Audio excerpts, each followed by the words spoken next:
We'll guide you through how to make a second YouTube channel on a phone. If you find this useful, then consider subscribing and liking the video. Here we are on my iPhone, and so you've had this pop up here, iPhone may be too close. Keeping your iPhone at arm's length can protect your eyesight. So this can be annoying if you're trying to go and use your iPhone and you get this.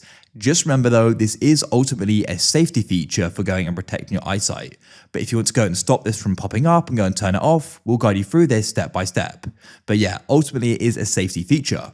So I've had that before. To go and turn it off is much easier than you probably think. So what we need to do is you need to come and open up your settings like so.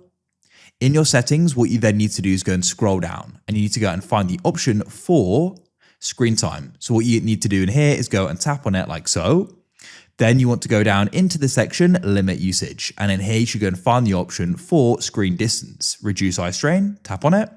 So it says to reduce eye strain and the risk of myopia in children, screen distance will alert you to hold an iPhone and iPad with Face ID at a recommended distance. So what you can do is go and switch that off like so.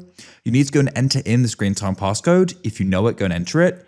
If somebody else set this up, they'll have to enter it. If you set it up but you forgot it, you can come back, scroll down and find the option for change screen time passcode and tap there, then press change. And what you can do is go and press forgot passcode. And you can go and reset it with the recovery Apple ID account.